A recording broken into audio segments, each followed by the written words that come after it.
Halo, apa kabar? Assalamualaikum warahmatullahi wabarakatuh. Senang sekali kita bisa ketemu lagi dan yang paling penting bersama Mbak Agi lagi, ya. Dalam program Off the Record baca berita di balik berita, saya Hirsbuno Arif. Dan saya Gebeta, senang sekali menjumpai teman-teman semua. Semoga semuanya dalam keadaan sehat walafiat dan Oke. semangat. Tetap semangat. Saya pokok karena Mbak Agi baru pulang dari Jogja, kita ngomongin lagi UGM dan juga ngomongin Pak Jokowi karena Pak Jokowi topik favoritnya Mbak Agi gitu ya, Mbak Agi dan Pak Kasmujo. Saya kira sekarang pasti jadi salah satu favorit baru dari Mbak Agi ya, Mbak Agi. Iya, iya, iya. Jadi Pak Kasmujo ini sekarang sudah belak-belakan betul ya Mas Ersu. Iya. Jadi sebelumnya itu memang seperti ada kabut, seperti ada misteri. Ada apa ini Pak Kasmujo ini begitu. Tapi ya tadi kita sebelum tapping kita juga sudah saling berbincang dan kita tahulah prototipe orang Jawa itu kan Ya, ewoh betul. kewuh terus kemudian juga ketika dia di Wongke itu dia tidak mau mempermalukan seseorang itu yang Mm, berada di depan apalagi mempermalukan seorang presiden ketika itu. Jadi ketika itu dikatakan bahwa sebagai dosen pembimbing galak sekali dan sebagainya, mm, mungkin juga bukan yang seperti itu, tapi dia iya-iya aja dan mm, tertawa mm, saja begitu Mas Versu mm. ya. Nah, gara-gara ini kita berterima kasih juga ini ada kultur yang berbeda. Gara-gara orang Makassar ini, saya nggak tahu orang Bugis atau orang Hmm, Makassar yang menggugat Pak Kasmujo. Nah, baru Pak betul. Kasmujo kaget-kaget gitu ya, dan dia akhirnya ngaku bahwa dia itu bukan pembimbing, bahkan pembimbing akademisnya juga bukan, Mbak. Dia karena waktu itu kan dia Iya, masih asisten dosen ya. Jadi kalau betul. sebelumnya kan sempat disebut pembimbing akademis, pembimbing skripsi. Kalau Pak Jokowi memang menyebutnya pembimbing akademik, tapi karena dia ngomong bolak-balik Kak saya dimarahin ketika maju skripsi. Nah, itu orang kemudian menafsirkan dia pembimbing skripsi gitu. Ternyata kata Pak Asmujo enggak, dia bukan siapa-siapa waktu Pak Jokowi kuliah di sana, dia golongannya masih tiga C, tiga Iya, B, 3C. 3B ya, Betul. belum belum 3C gitu. Jadi dia masih asisten dan Iya, betul. dia hanya ngasih kuliah ya kalau diperintahkan oleh dosen yang mengampu mata ajaran itu gitu. Ini jadi menarik ini. Nah, tetapi kemudian kita timbul tanda tanya. Jadi kalau dari Pak Kasmojo kan kita menyimpulkan berarti memang Pak Jokowi pernah kuliah di Fakultas Kehutanan UGM gitu. Nah, persoalan Iya, ijazahnya yang saya kira menarik betul. karena Pak Kasmujo kemudian menyatakan lihat ijazahnya pun tidak pernah dan kemarin saya ingat betul Kompas itu kan menurunkan berita bahwa Pak Mujo nggak apa saya ngajari Pak Jokowi itu jujur kan dia ngomong begitu kemarin itu Betul. judulnya saya mulai curiga kan Kompas gayanya juga kayak gaya Jawa ini medianya ya Mbak Agi Mhm. ya Kompas itu Mhm. persis itu gaya Jogja gaya Sis. orang-orang Iya. seminari Kentungan sana di Jogja itu ya jadi Iya. jadi ya apa ya pokoknya Meliu-liu inje, beliau ya. inggih gitu dia kemarin tapi saya udah mulai curiga kemarin ketika dia kok menurunkan judul bahwa saya ngajari jujur.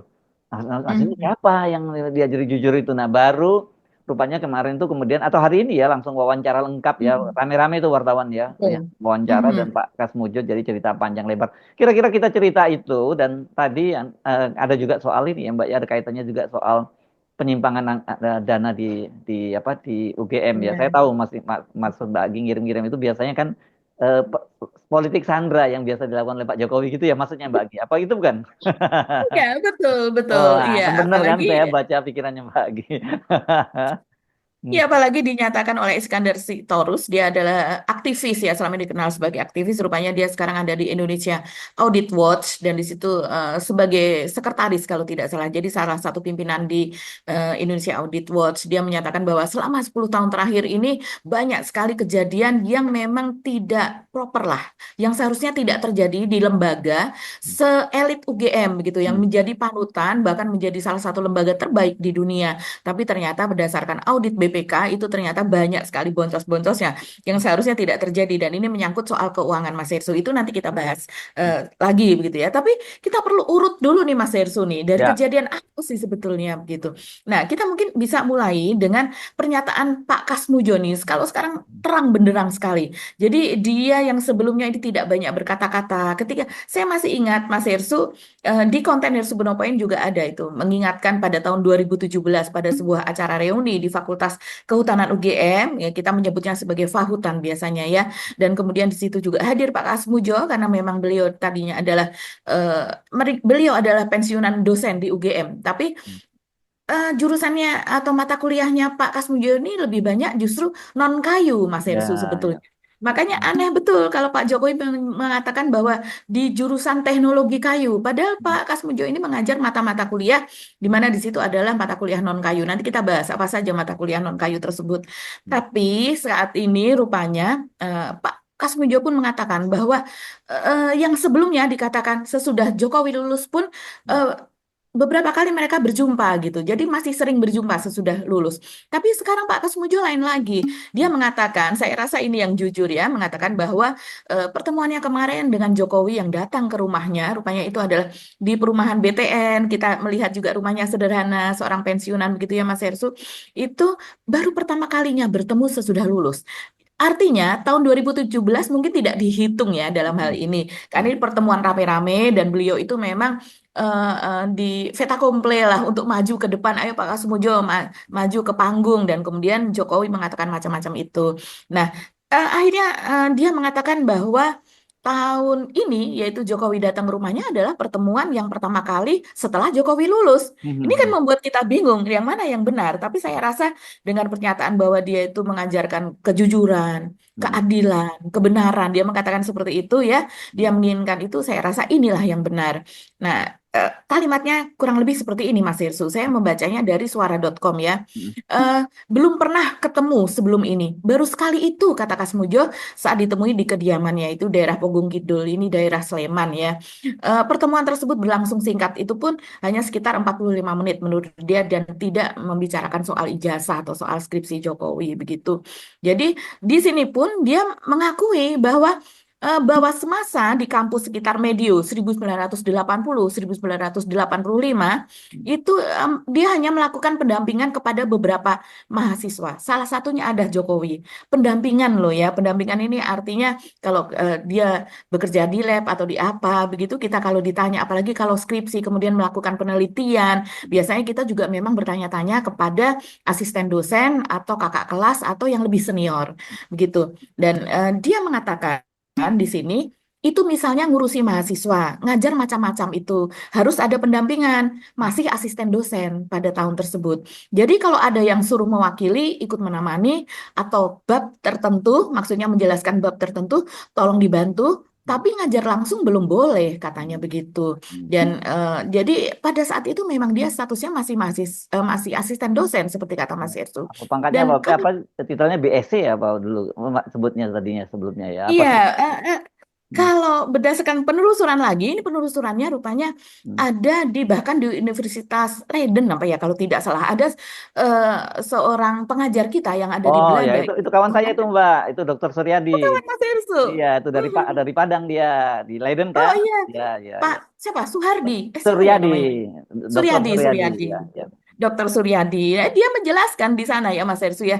Kita belum bahas bahwa di sana nama Pak Kasmujo pun tadinya ketika masuk UGM itu juga bukan yang insinyur gitu ya. Jadi saya Bukan. tidak tahu prosesnya bagaimana, apakah kemudian berkuliah lagi atau bagaimana. Tapi yang jelas sebelumnya adalah Bachelor of Science gitu, Ya. BSc gitu. Zaman Nah, dulu kan terus ada kemudian BA, BSc, zaman dulu gitu Mbak. Ada betul titelnya betul udah keren betul. dulu itu BA, BSc. Sudah keren, Ya. iya, sudah bisa jadi pejabat ketika itu ya, zaman itu.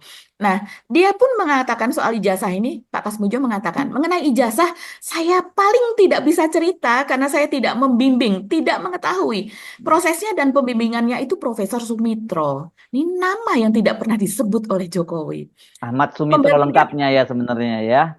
Ya, betul, padahal ini pembimbingnya, pembimbing utama skripsinya begitu. betul, betul. Dan dia mengatakan prosesnya dan pembimbingnya itu Profesor Sumitro.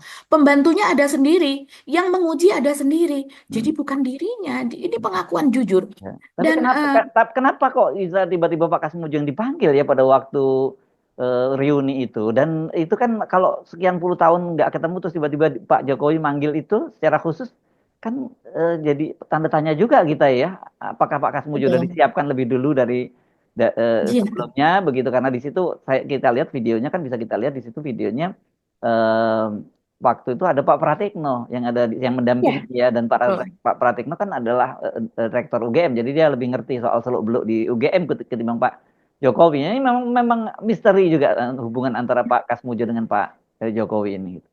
Iya, apakah Pak Kasmujo ini disuruh, ini Hmm. masih masih spekulasi ya, apakah Hmm. disuruh ketika itu untuk maju nanti kalau disuruh Pak Jokowi maju ya maju ya. Iya, iya, iya. Ataukah ketika melihat wajah Pak Kasmujo kemudian Pak Jokowi ingat bahwa dan kemudian tapi ingkatannya kabur begitu ya sehingga mengatakan bahwa itu adalah dosen saya.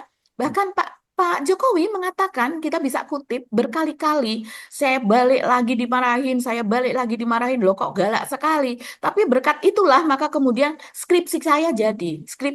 Ya, Jadi artinya eh, wajar kalau orang kemudian menafsirkan bahwa Pak Kasmojo ini adalah pembimbing skripsi dari Jokowi. Dan ya. selama ini tidak pernah dibantah, kecuali ketika kemudian mencuat soal kemungkinan Hmm. skripsinya bukan skripsi Jokowi dan ijazahnya ijazah palsu, barulah kemudian ini terbuka begitu ya, bagaimana peran Kasmujo ini. Ini saya lanjutkan.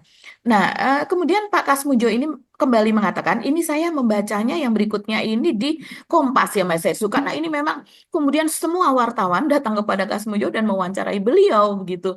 Dan di sini dia mengaku bukan pembimbing hanya asisten dosen. Dia mengungkapkan kalau selama Pak Jokowi kuliah lagi-lagi ya itu karena saya mendampingi. Saya mengikuti yang saya dampingi. Saya tidak boleh membuat atau melakukan pelajaran-pelajaran sendiri. Sangat jelas ya. Dan dia juga menyatakan bahwa tidak pernah melihat ijazah Jokowi secara langsung. Saya merasa tidak tahu sama sekali kalau kaitannya dengan ijazah dan saya sama sekali belum pernah melihat ijazahnya itu seperti apa. Lah saya mau cerita apa? Ya, Itulah yang membuat saya Jokowi ini membayangkan bingung. bingungnya begitu tiba-tiba digugat di pengadilan itu kan dia pasti bingung ini untuk pirang perkara kalau orang Jawa kan begitu biasanya kok aku tiba-tiba digugat. Ya Allah, ini kasihan betul sekarang Iya. usianya sudah 76 tahun Iya, ke begitu ya. bawah-bawah lagi. Kalau lihat tampilannya Pak, ini kan orangnya walaupun beliau ya akademisi lah, tapi kita tahu lah ya akademisi, apalagi di kultur Jawa seperti itu orangnya kan pasti lugu seperti itu ya. Jadi Ya, tiba-tiba lugu. digugat dia akhirnya dia ngomong aja seperti itu. Nah ini saya kira menjelaskan konteksnya kenapa Pak Jokowi itu datang ke tempat Pak Kasmujo kan Ya. tadinya saya menduga Pak Jokowi mau menunjukkan bahwa oh hilang, oh nggak bener kok hilang ini masih ada orangnya gitu. Tapi saya nggak tahu justru malah kedatangan Pak Jokowi itulah membuka segalanya kan begitu ya. Kalau Betul. kemarin Pak Pasmujo kan menurut Pengadilan Negeri Sleman Panitera aja yang harus memanggil itu ya yang menyatakan bahwa nggak ditemukan alamatnya. Sebenarnya kalau kemudian Pak Jokowi nggak datang ke rumah Pak Kasmujo mungkin nggak akan ketemu-temu juga itu karena beliau memang bukan figur yang menonjol gitu yang mungkin orang Ya. tahu di mana posisinya gitu loh. Jadi ini kayak blessing in disguise saja Mbak ini ya peristiwanya. Betul, betul. Dan ini seringkali seperti ini loh. Hmm. Di banyak hal seringkali ketika Pak Jokowi, ya soal misalnya soal IKN, soal oversubscribe, or soal apa, dia begitu Hmm. ngedabrus gitu kalau saya bilangnya sebagai orang Jogja ya Apa Pak ini? Jokowi mohon maaf gitu. Iya. Jadi ngomong yang terlalu overclaim begitu, yang terlalu tinggi, terlalu besar dan memaksa orang supaya percaya dan akhirnya kaum follower dari Pak Jokowi, pendukung Pak Jokowi itu percaya loh, karena dengan wajah lugunya, dia ngedabrusnya kebangetan, tapi akhirnya selalu itu akhirnya keterbuka. Apa yang sebetulnya ada, bagaimana data faktualnya itu seperti apa, itu selalu terbuka begitu. Tapi tetap orang-orang yang sudah terlanjur termehek-mehek kepada Pak Jokowi ya tetap seringkali mereka ya denial begitu Mas Hersu. Tidak percaya justru dengan fakta yang ada. Jadi ini saya lanjutkan ya. Jadi Kasmujo ini sangat jelas dia mengatakan bahwa dia tidak membuat pelajaran-pelajaran sendiri dan kemudian saya hanya ikut mendampingi, saya tidak boleh membuat melakukan sesuatu itu sendiri, begitu. Nah, apakah dengan posisi seperti itu sebagai asisten dosen beliau ini dulu menjadi pembimbing akademik Pak Jokowi. Karena jelas Iya di pastinya. Instagram yang terakhir, ketika dia mengunjungi Pak Kasmujo, Hmm. dalam captionnya di Instagram resminya Joko Widodo, itu mengatakan mengunjungi dosen pembimbing akademik. Ini Hmm. pertanyaan besar. Segitu kalutnya kah UGM ketika itu kekurangan dosen atau bagaimana sehingga seorang asisten dosen diminta atau ditetapkan menjadi dosen pembimbing seorang mahasiswa. Hmm. Karena begini Mas Hersu, saya sendiri juga seorang dosen. Dan saya tahu kalau dosen itu satu, dia belum menjadi dosen tetap. Dia tidak akan menjadi pembimbing, dosen pembimbing akademik di tempatnya dia mengajar. Walaupun dia mengajar sudah bertahun-tahun, dia menjadi dosen terbang saja begitu. Kenapa dipakai? Ya karena mungkin kekurangan dosen atau keahliannya itu diperlukan di tempat itu. Hmm. Kemudian yang berikutnya dosen pembimbing akademik adalah dosen dosen senior. Kenapa? Kalau dosen muda mungkin usianya akan hampir sama dengan mahasiswa yang dibimbing, dan dosen pembimbing akademik itu dia bekerja tidak hanya, kalau dosen pembimbing skripsi dia tidak peduli dengan keadaan mental anaknya, Hmm. maksudnya keadaan mental mahasiswanya. Hmm. Begitu juga dengan dosen pembimbing PKL atau apa, dia tidak peduli dengan itu. Kalau dia mau DO ya DO aja. Hmm. Tapi kalau yang namanya dosen pembimbing akademik, ketika seorang mahasiswa mengalami kesulitan biaya, misalnya orang tuanya meninggal, ataukah karena ada sesuatu ya, apa namanya, bangkrut usaha orang tuanya ketika ketika COVID kemarin, Hmm. itu orang tua berbondong-bondong menemui dosen pembimbing akademik meminta keringanan. Baru dari situ dosen pembimbing akademik menjadi jembatan ke bagian kemahasiswaan atau menjadi ke jembatan ke bagian keuangan untuk memintakan keringanan dan sebagainya, perpanjangan masa pembayaran dan sebagainya. Begitu juga ketika mahasiswa itu depresi misalnya, mengalami, maaf-maaf, banyak mahasiswa kasus yang mengalami gangguan jiwa karena stres, karena berbagai keadaan dan tekanan, itu juga konsultasi kepada dosen pembimbing akademik. Jadi istilahnya dosen pembimbing akademik adalah pengganti orang tua di kampus. Hmm. Seperti itu. Jadi apakah Pak Kasmujo ini masih menjadi asisten dosen, belum menjadi orang yang patut menjadi orang tua lah ketika itu ya, menjadi Dipastikan kan enggak, Mbak? Kalau dari penjelasannya Pak Kasmujo, dipastikan tidak itu kan. Jadi artinya, dipastikan tidak ya. ya artinya Pak Oke, Jokowi berarti ya dalam hal ketahuan ini ketahuan clear ya, bohong lagi ya, berarti ya. awan bohong.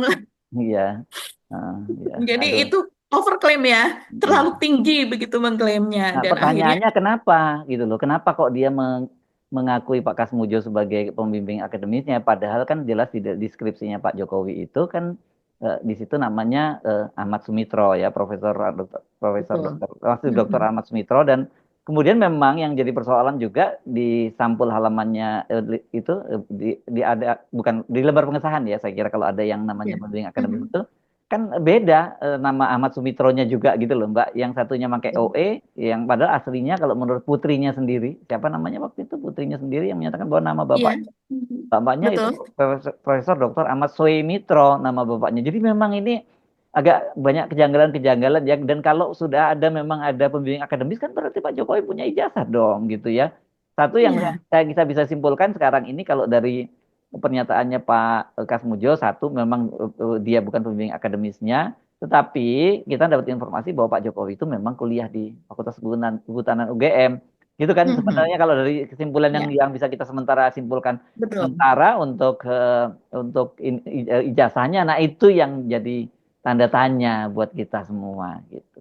Iya, apakah Pak Jokowi lulus betul dari Fakultas Kehutanan UGM? Hmm. Itulah yang kemudian menjadi tanda tanya. Ya. Karena kemudian sekarang clear ya, sudah dinyatakan juga oleh Pak Kasmujo bahwa dosen pembimbing skripsinya adalah Profesor Ahmad Sumitro, dan kelihatan kalau dari kalimatnya beliau ini, Pak Kasmujo ini betul-betul apa ya, menghargai. Itulah dosen pembimbingnya, ada pembantunya sendiri, ada asistennya sendiri, semua dan sebagainya. Jadi bukan dirinya, tidak berkaitan dengan dirinya. Hmm. Dan kemudian juga ini tentunya berkaitan dengan tanda tangan dari Pak Ahmad Sumitro. Hmm. Ini yang perlu uji forensik dan digital tersebut, karena Hmm. tanda tangan di ijazah Jokowi yang selama ini diunggah ya, yang sebelumnya dia diam saja seolah-olah ijazah yang diunggah itu memang ijazahnya, tapi belakangan ini kan eh, menolak bahwa itu bukan ijazahnya, karena ijazahnya belum pernah saya perlihatkan kepada siapapun, tidak ada Iya, fotokopiannya yang muncul tuh. di publik. Marahin tuh Tapi kader PSI Pak Jokowi.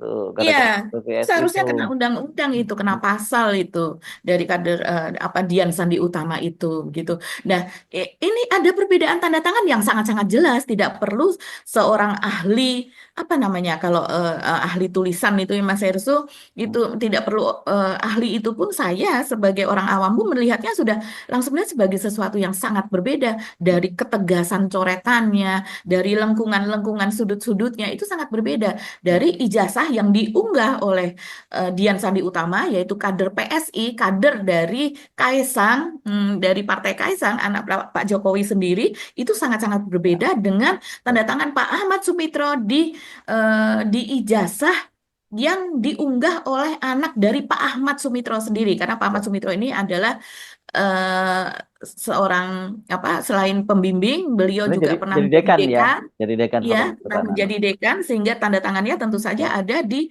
ya, setiap ijazah. Nah, ya, anak dari Pak Ahmad Sumitro ini juga adalah mahasiswa kehutanan yang lulus ya, sehingga dia membanggakan bahwa inilah tanda tangan ayah saya di ijazah saya ya. begitu. Dan itu bisa dibandingkan dengan ijazah yang saat ini Jadi ini beredar. bab Pak Kasmuja udah mulai terkuak ya Mbak Agia. Saya kira coba kita Hmm. nanti akan tunggu tahapan-tahapan berikutnya ini. Udah clear lah menurut saya sampai tahapan situ. Nah kita Ya, boleh pindah ya, kita pindah ke topik yang lain ya, yang tadi kita omongin oke. ya soal UGM tadi apa ceritanya sih soal anggaran yang katanya banyak persoalan laporan Ya. BPK-nya nggak beres gitu ya dari UGM. Iya, iya betul Mas Hersu. Jadi ini memang ada ironi tentang tata kelola UGM gitu ya. Hmm. Jadi kalau media ini menuliskannya sebagai ironi tata kelola UGM antara citra global dan temuan audit. Temuan auditnya ini oleh BPK ya, Badan Pemeriksa Keuangan. Dan kemudian ini diungkap oleh Iskandar Sitorus. Salah satunya mungkin ya, mungkin bukan salah satu, salah beberapa begitu ya. Ini seperti misalnya seperti keuangan begitu Mas Hersu yang tidak sepertinya keuangannya amburadul begitu laporan keuangannya seperti misalnya ada pinjaman salah satunya ini yang sangat-sangat disorot karena ini melibatkan uang sebanyak belasan miliar gitu ya di mana para pejabat UGM ini dikatakan menurut Indonesia Audit Watch yaitu oleh Iskandar Sitorus dikatakan bahwa melakukan pinjaman kepada pihak UGM gitu. Nah, ini yang seharusnya tidak boleh terjadi. Nah, pinjamannya dalam bentuk apa? Saya juga tidak begitu jelas, Mas Ersu. Tapi yang jelas kisruh soal keuangan ini pada sebuah lembaga yang dikatakan sebagai lembaga elit begitu ya, sebagai mungkin kalau kita tidak tahu dalamnya itu sebagai panutan selama ini begitu. Itu seharusnya tidak terjadi. Begitu juga soal apa soal finansial yang lain. Mungkin sebaiknya kita dengarkan saja ini apa penjelasan dari Iskandar Siktorus, Mas Erso. Jadi kalau kita lihat memang UGM ini dalam satu dekade terakhir, temuan-temuan BPK itu luar biasa gitu. Beberapa di antaranya adalah tentang pengadaan barang dan jasa itu, BPK menemukan bahwa ada kelebihan pembayaran dan indikasi kerugian negara. Itu yang pertama. Yang kedua, dalam soal pengelolaan rekening. Di situ ada temuan di UGM bahwa sebanyak 727 rekening itu dibuka tanpa izin rektorat. Lantas, ada 159 rekening diantaranya itu menggunakan nama pribadi. Memang menjadi tidak baik juga institusi pendidikan, namun melanggar peraturan perundang-undangan gitu ya. Nah, mungkin ini yang membuat para aktivis atau orang yang kritis, alumni-alumni UGM ingin mempertanyakan tentang validitas atau keabsahan dari ijazah Joko Widodo gitu. Nah, yang terakhir bahwa yang ini yang paling buruk menurut kami, ada pinjaman uang kas oleh pejabat UGM dengan jumlah itu 14,87 miliar yang dilakukan tidak sesuai dengan prosedur, itu minjamnya ke universitas gitu. Agak aneh gitu ya. Kalangan atau dunia pendidikan kok diwarnai dengan perilaku-perilaku yang sepertinya kebanyakan sama di tempat-tempat, mohon maaf, sampah di luar sana gitu. Jadi kami ikut dalam pesan-pesan moral yang dilakukan oleh siapapun, individu manapun, organisasi manapun untuk mengungkap kebenaran. Sepanjang dilakukan dengan cara-cara yang sah secara hukum. Kalau soal etis tidak etis, kami tidak mau masuk ke ranah itu ya. Tapi sepanjang dilakukan dengan cara hukum sebagai bagian dari hak warga negara, kita tentu mendukung itu. Semoga persoalan ijazah palsu, dugaan ijazah palsu Presiden Joko Widodo yang dikumandangkan oleh masyarakat ataupun utamanya alumni UGM bisa bermuara dengan baik.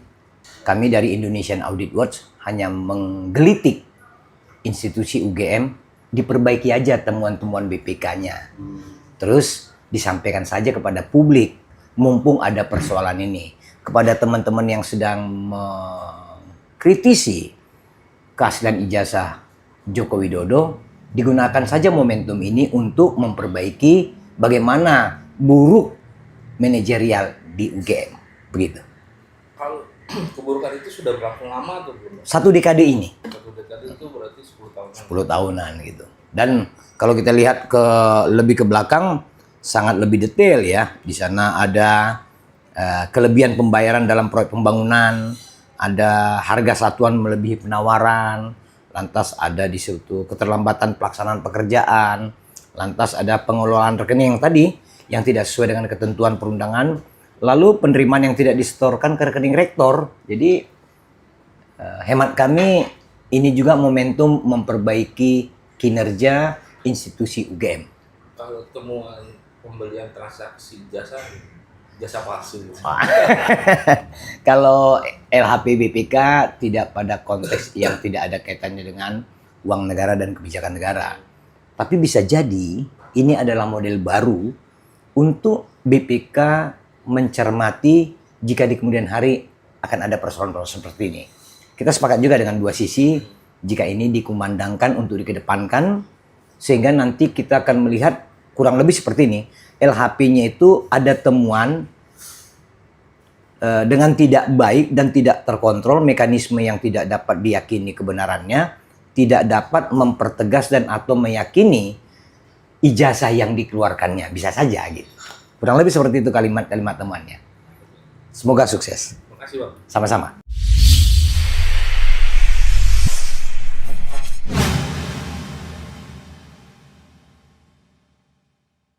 Iya, jadi seperti itu ya penjelasan dari Iskandar Sitorus. Kenapa dia menjelaskan soal itu dari Indonesia Audit Watch?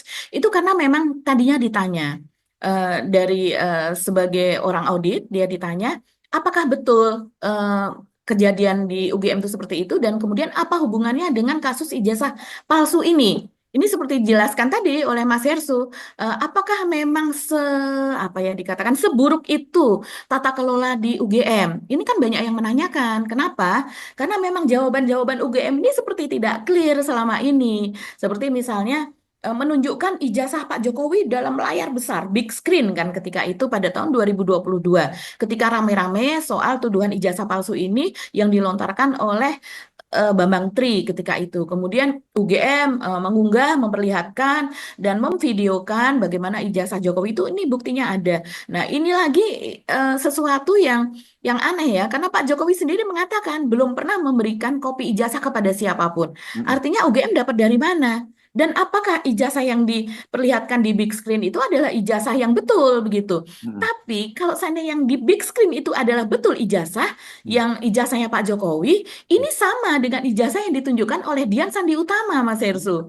Jadi ijazah yang ditunjukkan oleh UGM pada tahun 2022 tersebut sama dengan yang diunggah oleh kader PSI Dian Sandi Utama tahun 2025.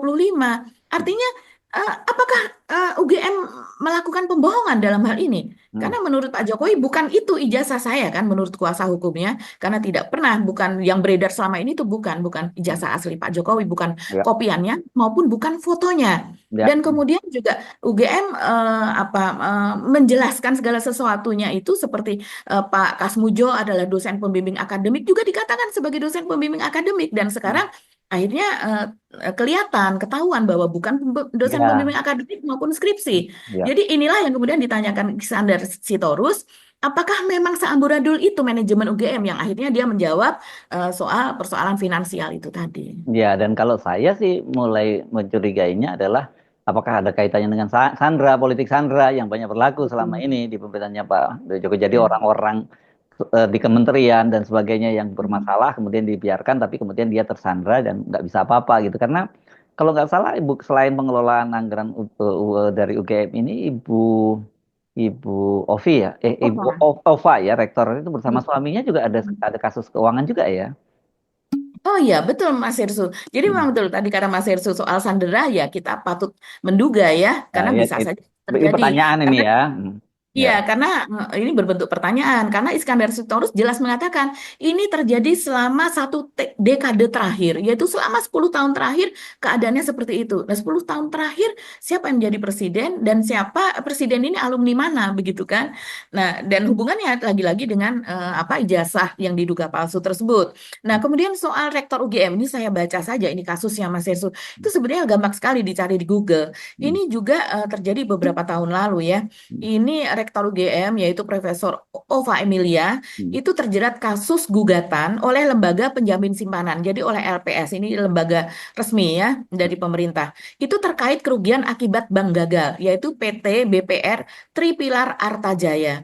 Hmm. Jadi LPS ini menuntut ganti rugi senilai 29 miliar kepada Ova Emilia ketika itu dia sudah menjadi rektor UGM ya bersama dengan mantan direktur dan komisaris bank tersebut. Bambang Wahyudi dan Jungci Arsan. Hmm. Begitu juga dengan suami dari Ova, yaitu Abdul Nasir. Jadi kerugian ini disebabkan oleh kegagalan BPR Tripilar tadi, Hmm. yang dimana Ova Emilia adalah mantan pemegang saham. Jadi Hmm. LPS mengajukan gugatan Hmm. dan permohonan eksekusi ke Pengadilan Negeri Yogyakarta terkait kasus tersebut. Ini sempat ramai ketika itu Mas Irsu. Hmm. Dan kemudian Ova Emilia ini digugat sebanyak 29 miliar Hmm. rupiah begitu ya. Hmm. Ini cukup besar nilai ini. Dan ketika itu berlangsung, terus dari pihak Ova ini bersedia untuk mengganti uang tersebut. Hmm. Hmm. Dan kita tidak tahu kelanjutannya bagaimana ya. Karena sudah ada kesanggupan tersebut. Yes. Jadi ya ini juga berlangsung di masa itu, di mana Ibu Ova ini juga menjadi semacam tameng, begitu kan, semacam tameng defend begitu bahwa ijazah Jokowi ini asli dan bahwa dia lulus dari UGM, bahwa semuanya itu proper seperti itu. Yes. Oke, ini makin menarik kasusnya Pak Jokowi ya. Jadi memang ini kelihatan sekali bahwa tekanan-tekanan ini, tekanan publik ini terpaksa membuat Pak Jokowi keluar dari sarangnya kan. Tadinya kan Pak Jokowi nyaman-nyaman aja di menerima tamu di Istana Kutai Utara ya di kawasan Sumber Solo itu. Nah, tapi sekarang terpaksa harus keluar dari kandangnya, datang melaporkan ke Polda Metro Jaya, datang ke rumahnya Pak Kasmujo dan kita belum tahu mau datang ke rumah siapa lagi setelah ini. Kita tunggu saja ya. Mbak Agi ya. Iya, iya. Ya, Oke. Mas Yesu, memang ini juga menjadi pertanyaan saya dan juga mungkin teman-teman semua. Hmm. Siapa lagi dosen Pak Yes, Jokowi sih? Masa ya, Pak Kasmujo aja? yes. Kenapa mereka tidak membela begitu? Dan UGM itu melahirkan banyak lawyer, lawyer yang luar biasa, yang apalah, lawyer jujur, lawyer apa. Kenapa mereka juga tidak defend untuk Pak Jokowi? Ini jadi pertanyaan besar juga loh, Mas Yesu, semacam ini gitu. Oke, Mbak Agi, kita akhiri perbincangan kita kali ini. Kita ketemu lagi Oke. insya Allah sampai besok. Kami mohon pamit. Saya Hersubun Arif. Dan saya Gibeta, terima kasih atas perhatian teman-teman semua. Tetap salam akal sehat. Wassalamualaikum warahmatullahi wabarakatuh. Waalaikumsalam warahmatullahi wabarakatuh.